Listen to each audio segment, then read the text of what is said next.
Rodrigo. Ay, napakainit.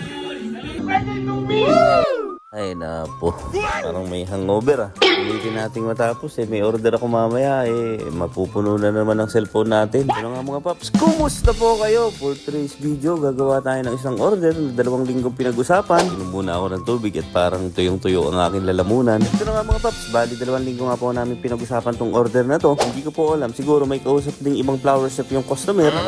Tanong sagot, mga ganon, sukat-sukat, ilang pirasong bulaklak ang mga gagamitin. Ito nga mga paps, pagkatapos ng mahabang pag-uusap, nga po na-deal yung order at ginagawa ko na. Bali itong video pa po ay nung last week pa ito, yung mga in-upload kong sumasayaw ako at kumakanta. Sabi ko nga po, pagka ganito naman talagang nakaka-challenge ay ang sarap gawin. Papakanta ka talaga habang may ginagawa. Maski naman po nung nasa Saudi pa ako, pagka may mga order akong ganyan na malalaki, nakikialam talaga ako doon sa mga karpintero. Kaya alam ko naman kaya kong gawin, ako na ang gumagawa, kakampat-kampatin lang natin yon. Pag hindi ko kaya, pagka yung sobrang ma-details na yung pagkakagawa, ay hinahayaan ko na sila. Tinitignan ko pa rin kung paano nila ginagawa para sa susunod. Pag wala sila, kumbaga day off, kaya ko na rin gumawa. So, basta tingin-tingin lang tayo, malaking tulong yun sa atin para sa ikaunlad ng ating kaisipan. Nakalipas nga po ang 3 araw. 3 araw kong ginagawa yung stand. Bali 2 po kasi sila. Kung makikita nyo yung isa doon sa may taas, yung customer ay sobrang mahal na mahal ang kanyang habibi. Talagang ako din naman ay nagulat at hindi naman basta-basta yung presyo ng ganito. At ang daming bulaklak na gagamitin. Siyempre kumbaga tuwang-tuwa naman po tayo. Benta na yon, tapos new experience. Sa tanang buhay ko po ng pagiging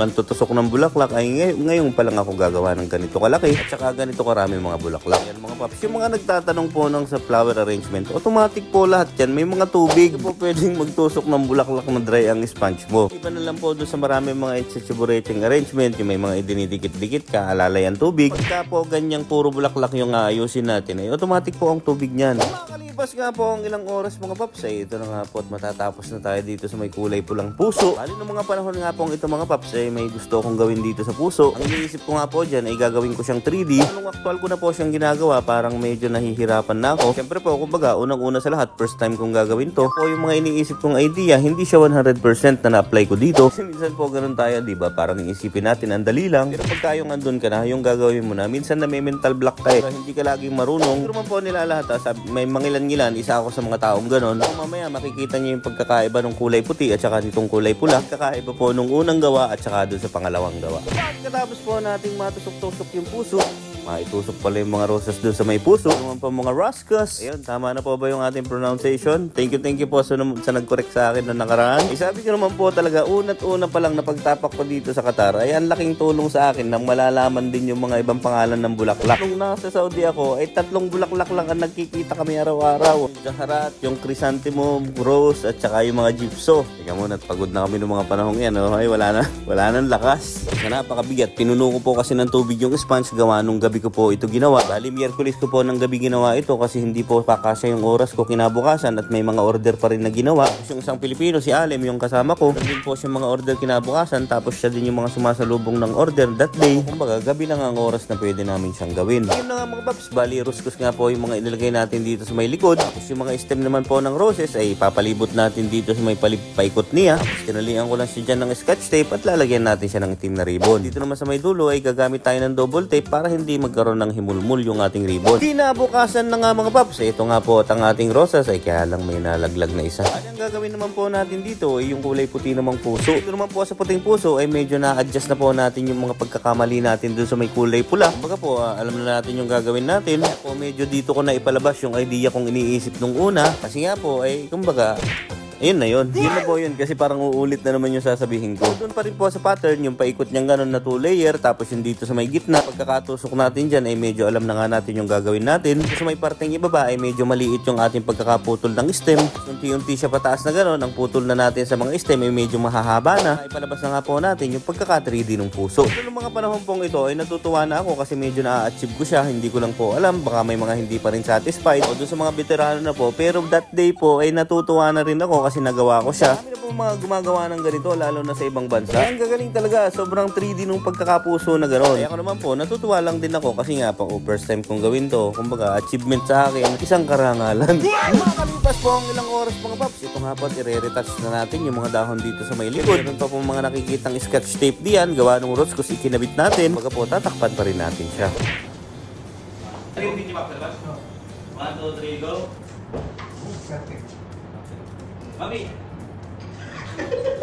Ay! Okay, again. 1, 2, 3, go. Ay, like the window. Door is here then. Dito lang. Dito lang, dito. Malikit ha? Don't control like that ha? Don't touch up. Wait lang, huwag ka. 1, 2, 3, 1, 2, 3, go. Then, back. Not director here. Okay. Wow! Perfect! Very nice!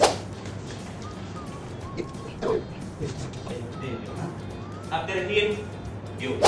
Yung kaibigan mo, tawa ng tawa. Pagkatapos po naming mag-photoshoot mga paps, ito na nga po at i-deliver namin.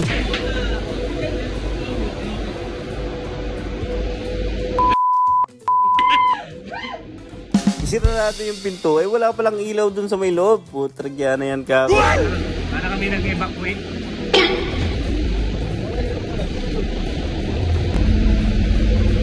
Makakalipas nga ang ilang minuto mga paps, ito nga po, i-deliver na namin sa may hotel. Yun po yan sa may Four Seasons Hotel. At ito na nga mga paps, ako ay medyo naiinip na ng mga panahong yan. Ay sabi ko doon sa mga doon sa mga tauhan ng hotel, ay kakong gano'n, baka pwedeng may tumulong sa amin. Visit, wala daw. Tapos yun, sabi ko kailangan ko ng trolley, 2 trolley kakong gano'n. Kaya naman po sila, tapos pa naiinip ako, ay ang dami mga tauhan doon sa may mga labas. Wala man lang maski 2 tao man lang sana. Po kumbaga, doon sa may isang trolley, ay kailangan 2 tao ang hahawak. Doon lang naman po kami, tapos kada trolley, kumbaga, kailangan 2 tao yun. 2 puso, tapos isang malaking bouquet. Hindi ko alam kung patakaran nila o hindi, o sadyang ganon. Ngayon, saka lang may mga nag-assist, may nagsabi ng Pilipino na tulungan kami. Pero bakit ganon, kumbaga, bakit kailangan pang sabihan para tulungan kami? Nandun kami sa compound ng hotel. I-deliveran naman, kliyente nila. Bigay naman po namin ng details, confirm naman po yung delivery. Sa mga panahon pang ito, sabi ko, yung trolley na yan, pakitanggal yung tela. Ay sabi nung Sudani, hindi daw pwede. Ay sabi ko, hindi pwede yan kasi nga masisira yung bulaklak,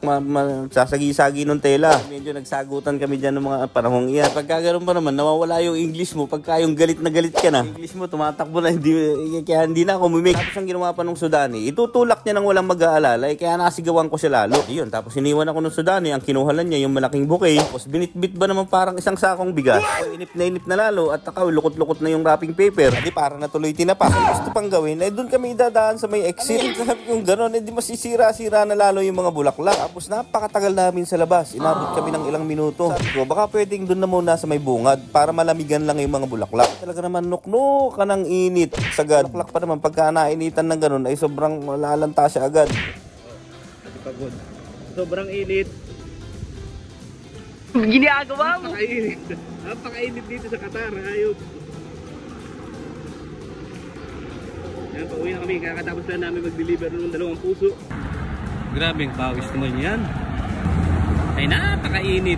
Yun na nga mga paps, ang saya-saya kong gumagawa ng puso ay na-stress ako dun sa pagde-deliver. Pero makalipas nga ang pagkatapos ng duty, syempre, abay makikijamming muna tayo. Makiki-birthday tayong ganyan. Bago mag-closing, abay nagkaakitan. Di sige na nga lang at minsan-minsan lang din makapag-party-party. Happy birthday pala kay Paps. Ano bang pangalan ni Paps? Hindi ko alam. JM, abay nadawit lang kami. Di yun, nakijamming na rin kami. Food trip, abay syempre, jamming rin pag paminsan-minsan. Happy birthday ka mo. Happy birthday! Tumi! Tumi ah! Happy birthday, Tumi! Happy birthday to me!